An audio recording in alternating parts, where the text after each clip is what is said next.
स्वागत है बुलेटिन में आप सभी का। आपके साथ मैं अंजलि मुदगल। दिल्ली से सबसे पहले आपको बड़ी खबर बता देते हैं, जहां पर बाढ़ का खतरा एक बार फिर से मंडरा रहा है। दिल्ली में यमुना का जलस्तर बढ़ गया है। यमुना का जलस्तर 206.15 मीटर तक जा पहुंचा है। यमुना ने खतरे के निशान को पार कर लिया है। यमुना का जो डेंजर लेवल है वो 205.33 मीटर होता है, लेकिन ये 206 तक जा पहुंचा है। ऐसे में बाढ़ का खतरा एक बार फिर से दिल्ली पर मंडरा रहा है। हालांकि अभी दिल्ली में बारिश नहीं हो रही है, लेकिन हथनी कुंड बैराज से जो पानी छोड़ा गया है उसके बाद दिल्ली में बाढ़ का खतरा एक बार फिर से मंडरा रहा है। और इस सबके बीच केंद्र सरकार पहले से ही अलर्ट हो गई है। बताया जा रहा है कि गृह मंत्री अमित शाह की तरफ से उपराज्यपाल के साथ फोन पर बातचीत कर दिल्ली के हालात का जायजा लिया गया है। बात दिल्ली से सटे नोएडा की कर लेते हैं। यूपी के नोएडा में हिंडन नदी का भी जलस्तर बढ़ गया है। नोएडा के कुछ हिस्सों में बाढ़ जैसे हालात पैदा हुए हैं। नोएडा के कई गांवों को खाली कराने के निर्देश दिए गए हैं। दरअसल हथनी कुंड बैराज से पानी यमुना और हिंडन नदी में छोड़ा गया है, जिसके बाद नोएडा के भी कुछ इलाके ऐसे हैं, निचले इलाके, जहां पर बाढ़ का खतरा मंडरा रहा है। यहां पर पहले से ही जो निचले इलाकों में लोग रह रहे हैं उन्हें अलर्ट कर दिया गया है। कहा गया है कि सुरक्षित जगहों पर वो चले जाएं, क्योंकि यमुना के बाद अब हिंडन में भी जलस्तर बढ़ रहा है। नोएडा के कई गांवों में घर छोड़ने का अलर्ट जारी किया गया है। लोगों को कहा गया है कि सुरक्षित जगहों पर वो चले जाएं। जहां दिल्ली में एक तरफ यमुना नदी का जलस्तर खतरे के निशान से ऊपर जा चुका है, वहीं हिंडन नदी के भी कुछ यही हाल है, जिसके बाद नोएडा गाजियाबाद में लोगों को सतर्क रहने के लिए कहा गया है।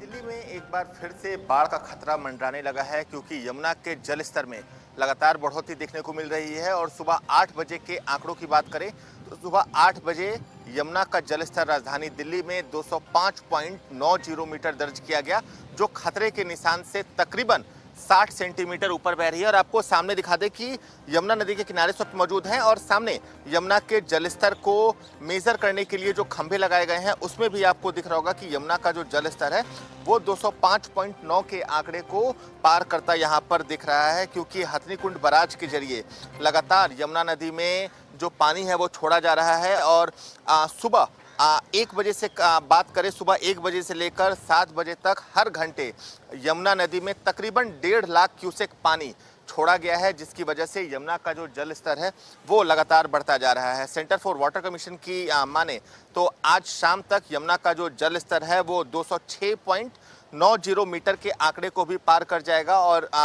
ये आंकड़ा खतरे के निशान से तकरीबन 1.5 मीटर ज़्यादा है। तो यानी जो यमुना के निचले इलाके हैं, जहां से अभी के समय धीरे धीरे जो जल जमाव है उसकी निकासी हो रही थी, स्थिति सामान्य होती नजर आ रही थी, एक बार फिर वहां जल भराव हो सकता है। क्योंकि आंकड़ों की बात करें तो आज सुबह 1 बजे यमुना का जलस्तर 205.1 मीटर दर्ज किया गया था। 2 बजे 205.4, सुबह 6 बजे की बात करें तो यमुना का जलस्तर 205.75 मीटर दर्ज किया गया था।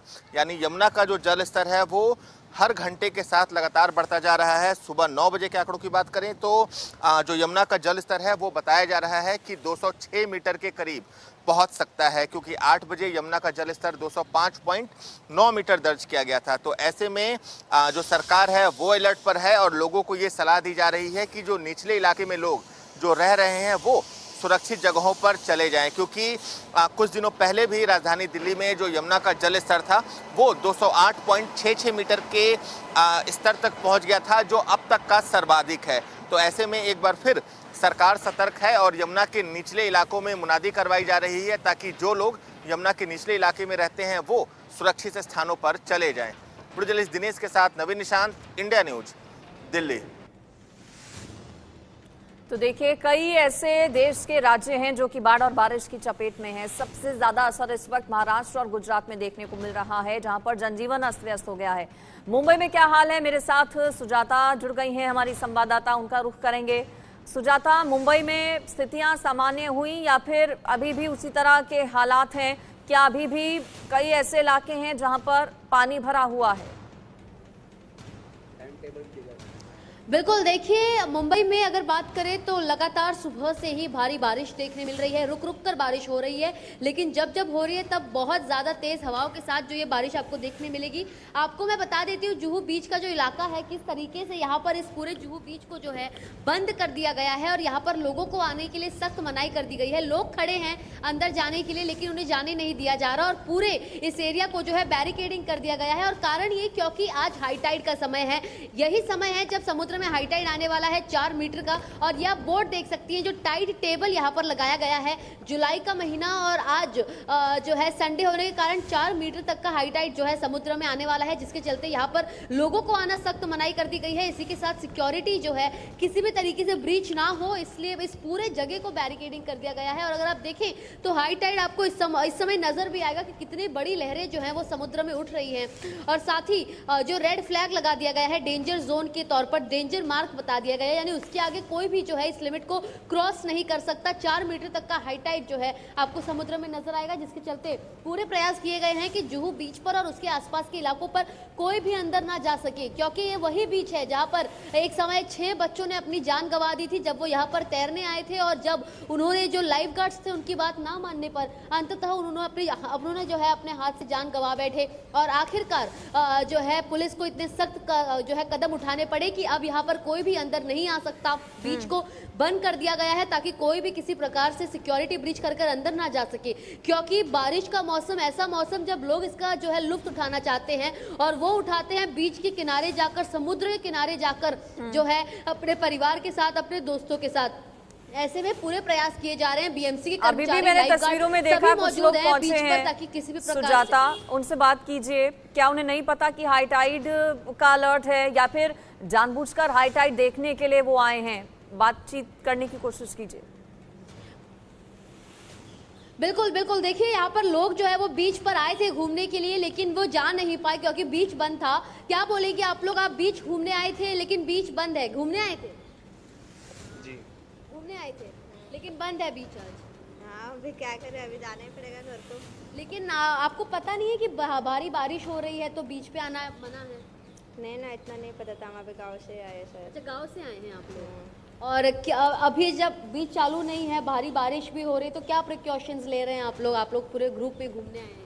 नहीं, अभी घर ही जाएगा। अभी बारिश हो रही तो काय कौन जान का खतरा लेगा इतना। बिल्कुल, अपनी जान को क्यों रिस्क में डालना है घूमने के चक्कर पे। आपने सुना इनका कहना है कि इन्हें पता नहीं था कि बीच बंद है, जिसके चलते ये लोग गांव से इधर आए हैं घूमने, लेकिन इन्हें निराशा हाथ लगी और साफ तौर पर इनकी जान का ध्यान रखते हुए और ये सेफ रहे, इसीलिए जो है बीएमसी ने ये कदम उठाए हैं कि बीच को बंद कर दिया गया है। किसी भी आम पर्यटक के लिए जो है बीच बंद है, कोई नहीं जा सकता अंदर।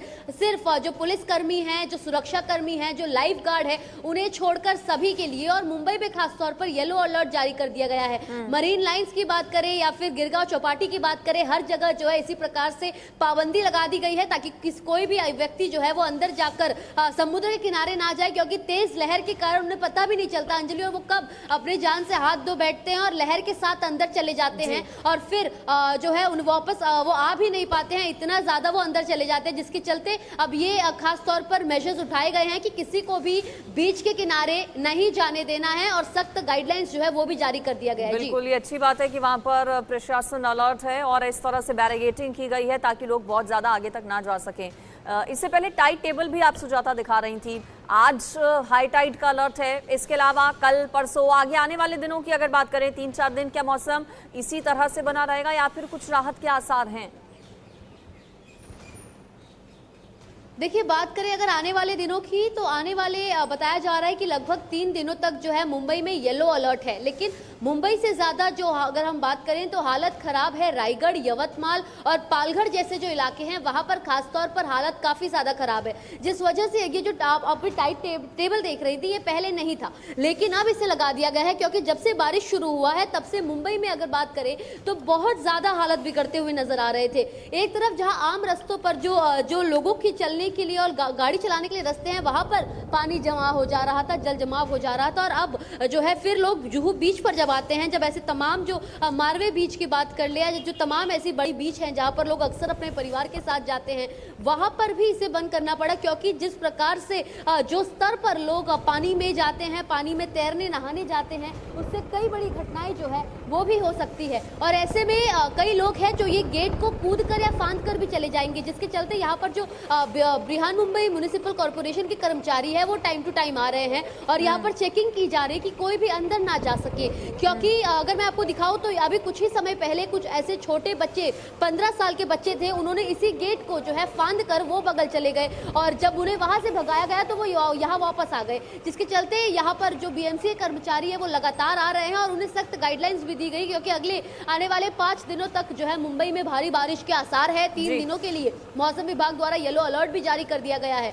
तो ऐसे में मुंबई समेत पूरे महाराष्ट्र के लिए इस समय एक बहुत जरूरी ये स्तर चल रहा है, क्योंकि बारिश के चलते बाढ़ जैसे आसार और जो सैलाब उमड़ा है जल जमाव का, वो कहीं ना कहीं बहुत चिंताजनक है। जल जमाव को लेकर आपसे मैं सवाल करूंगी सुजाता, अभी बीच साइड की जान बचाई जा सके। क्या तस्वीर है वो आपने दिखाई है, जबरदस्त लहरें भी आपने तस्वीरों में दिखाई हमें, वहां पर फिलहाल कैसी हैं?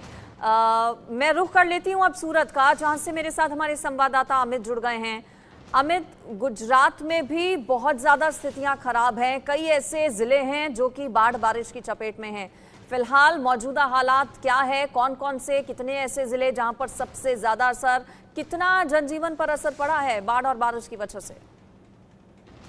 जी बिल्कुल, अगर बाढ़ और बारिश की बात करें तो सबसे ज्यादा असर जो गुजरात में है वो जूनागढ़ में पाया गया है। जूनागढ़ में जिस तरह से बारिश हुई है और जिस तरह से नदियां वहां पर उफान पर है और काफी जल भराव भी हो चुका है और काफी तेज धारा में वहां से पानी का जो बहाव है वो निकल रहा है, जिसकी वजह से काफी जो मकान है उनकी जो दीवारें हैं वो धराशायी हो चुकी है। साथ ही साथ अगर बात करें तो वहां पे जो गाड़ियां जो पार्किंग में लगी हुई थी वो भी उस पानी के बहाव के कारण उसमें बह गई है। तो सबसे ज्यादा इस वक्त अगर बात करें गुजरात में, तो गुजरात में जूनागढ़ की हालत इस समय सबसे ज्यादा खराब है और इन्हीं सारी चीजों को लेकर राजकोट में भी कहीं ना कहीं ये जो बारिश है उसने अपनी तबाही जो मचाई है, जिसकी वजह से काफी मात्रा में वहां पे नुकसान हुए हैं। भावनगर की बात करें तो भावनगर में अब तक 4.5 इंच बारिश हो चुकी है। कल रात से ही जिस तरह से बारिश ने अपना रुख बदला है, तेज बारिश हो रही है यहाँ पे, तो जिसके चलते पूरे गुजरात की हालत, मौजूदा हालत इस समय खराब है। और जिसके कारण सूरत की बात करें तो सूरत में बाढ़ का तो कोई असर नहीं है, लेकिन काफी 3 इंच से 3.5 इंच की जब बारिश हुई तो जिसके कारण जो नदी नाले हैं वो नाले हैं उनके पानी जो है वो बाहर आ चुके हैं, जिसकी वजह से रास्ते पर काफी मात्रा में जल भराव है, जिसकी वजह से यातायात पर काफी प्रभाव पड़ रहा है। 3.5 इंच जितनी बारिश हुई है सूरत में और सिर्फ 3.5 इंच की बारिश में सूरत का जो प्री मानसून की जो कार्यवाही है उसकी कहीं ना कहीं पोल खुली है। जो ड्रेनेज लाइन होती है जो उनको चौकअप हो चुका है, तो उसको कहीं ना कहीं अब प्रशासन द्वारा उसमें जुटी हुई है कि जो पानी का जो जल भराव है उसे जल्दी से जल्दी वहां से खाली करा जाए। कितना अलर्ट शासन और प्रशासन है अमित, क्योंकि जनजीवन पटरी से उतर चुका है, कई लोग प्रभावित हुए हैं, लोगों को किस तरह से मदद पहुंचाई जा रही है, कितना अलर्ट शासन और प्रशासन? जी बिल्कुल, पूरे गुजरात में कई एनडीआरएफ की टीमें और एसडीआरएफ की टीमें जो है वो तैनात कर दी गई है भारी मात्रा में बारिश को लेकर। अभी बात करें तो कई ऐसे वीडियोस भी सामने आए हैं जिसमें कई लोग बहते हुए नजर आ रहे हैं। एनडीआरएफ की टीमें भी उनको बचाई जा रही है। गुजरात पुलिस भी एनडीआरएफ टीम के साथ काम कर रही है। कई ऐसी जगह है जहाँ पे मकान धराशायी हो चुके हैं, कई जगह पे दीवारें धराशायी हो चुकी है, कई गाड़ियां जो है वो इस पानी में बहाव में बह चुके हैं। तो कहीं ना कहीं प्रशासन द्वारा जो है इस पे कहीं ना कहीं कार्यवाही की जा रही है। जो भी जल भराव की स्थिति जहां पर है वहां से जल्द ये जो जल भराव की स्थिति हो वहां से पानी को निकालने की कार्यवाही शुरू की गई है। तो जो ड्रेनेज लाइन है उनको खोल दिया गया है, जो भी गटर के जो ड्रेनेज के जो ऊपरी जो सतह के जो ढक्कन होते हैं उनको भी खोल दिया गया है। वहां से लोगों को आने जाने के लिए बैन कर दिया गया है, जिसके कारण से जो जल भराव की स्थिति हो जल्दी से जल्दी वो पानी जो सीधे समुद्र में जा सके और जो यातायात पर प्रभाव पड़ा है उसको हटाने के लिए कहीं ना कहीं प्रशासन अपनी कार्यवाही में जुट गई है। जी ठीक है, सुजाता भी मेरे साथ है मुंबई से। सुजाता, देश के कई ऐसे राज्य हैं जहां पर कुदरत का कहर इस वक्त बरस रहा है, दिल्ली एनसीआर की अगर बात करें तो पिछले कई सालों का रिकॉर्ड टूटा है इस बार, और बाढ़ कई सालों के बाद आई है। 45 से ज्यादा सालों का रिकॉर्ड टूटा है। लेकिन बात जब मुंबई की आती है, दिल्ली का एक बार को मान सकते हैं कि ऐसे हालात बहुत सालों बाद पैदा हुए तो मुश्किलें आ रही हैं, लेकिन बात जब मुंबई की आती है तो हर मानसून के सीजन में मुंबई का हम यही हाल देखते हैं, जब माया नगरी पानी में डूब जाती है। सरकारें कोई भी हों, आई गई सरकारें, लेकिन मुंबई वालों को कभी इससे राहत नहीं मिली। आज भी यही हाल है, जब पानी कई इलाकों में भर जाता है और लोगों को दिक्कतें झेलनी पड़ती हैं। बिल्कुल अंजलि, देखिए सरकारें कई आई और कई गई, लेकिन मुंबई के जो बारिश के हालात हैं वो बदलते हुए नजर नहीं आते, और यही कारण है कि हर साल मुंबई पानी में डूब जाती है। बीएमसी को हर साल फटकार लगाई जाती है, लेकिन हर साल जो है वही आसार के साथ वो वही जो है इच्छाएं प्रकट करते हैं और वही बातें बोलते हैं कि सभी चीज को पूर्ण करेंगे, लेकिन कुछ भी पूरा होता हुआ नजर नहीं आता। और वही बात कर ले अगर सड़क के गड्ढों से लेकर जल जमाव तक, या फिर जल भराव से लेकर जिस प्रकार से जो जमीन ढह जाना हो गया, या फिर ऐसे जो तमाम मुश्किलें हैं जिनका सामना मुंबई को करना पड़ता है, लेकिन समाधान बिल्कुल दिखता हुआ नजर नहीं आता। और हर साल कई लोग इसी के चलते अपनी जान से हाथ भी धो बैठते हैं। इसी साल बारिश को आए हुए 2 महीने नहीं हुए, लेकिन अब तक बताया जा रहा है कि 10 लोग गायब हैं, 80 लोग मर चुके हैं और कई लोग बेघर हो गए हैं। लेकिन फिर भी इसको लेकर कोई भी जो है जागरूकता नजर नहीं आ रही। लोग हर साल रोते हैं, लेकिन फिर भी जो है पानी जमा होता ही है रस्तों पर। चाहे अंधेरी सबवे की बात करें, लंबे लंबे किलोमीटर तक ट्रैफिक जाम जो है वो देखने मिलता है और समाधान एक कि कोई कुछ नहीं रहता। तो ऐसे में हर साल जो है इस साल भी अगर बात करें तो न सिर्फ मुंबई बल्कि महाराष्ट्र के जो तमाम जिले हैं, जिसमें रायगढ़ आता है, पालघर आता है, या यवतमाल की बात कर ले, इस साल भी वहां पर 100 से ज्यादा लोग इस आज कल के डेट में जो है बेघर हो चुके हैं। और ऐसे में 2 इंडियन एयरफोर्स के हेलीकॉप्टर को भी वहां पर भेजा गया है ताकि वहां से लोगों को रेस्क्यू किया जा सके। लेकिन ये सब जो प्रिकॉशंस है, ये सब एक्शन तभी लिया जाता है जब एक्शन ऑलरेडी हो चुका रहता है, जब लोग बेघर हो चुके होते हैं। तो ऐसे में कई सवाल खड़े होते हैं। लोग हर साल जो है अपना गुस्सा प्रकट करते हैं, लेकिन फिर भी कुछ ज्यादा इसमें एक्शन होता हुआ नजर नहीं आता, जिसके चलते इस बार भी अगर बात करें रायगढ़ में किस प्रकार से पूरा गांव जो है पूरे एक लैंडस्लाइड के चलते उसकी चपेट में आ गया, और जिसमें अब तक 30 से ज्यादा लोगों की जान जा चुकी है, और साथ ही अब भी 150 लोग उसमें बिल्कुल, और ना जाने ऐसे कितने ही लोग हैं जो कि बेघर हो गए हैं, जो कि लापता हैं, जिनकी जान जा चुकी है इस बार अभी तक इस सीजन में मानसून के अलग अलग राज्यों में। सुजाता, आपका बहुत शुक्रिया। अमित, आपका भी शुक्रिया इस पूरी खबर पर जानकारी देने के लिए। तो कई राज्य ऐसे जहां पर मुसीबतें बहुत ज्यादा बढ़ गई हैं, और कुछ राज्यों के लिए मौसम विभाग की तरफ से आगे आने वाले 2 से 3 दिन के लिए येलो तो कुछ के लिए रेड अलर्ट जारी किया गया है। ऐसे में आप भी अलर्ट रहें, सतर्क रहें और अपना ध्यान रखें। खबरें आगे भी रहेंगी जारी, फिलहाल रुक रहे हैं एक बहुत छोटे से ब्रेक के लिए।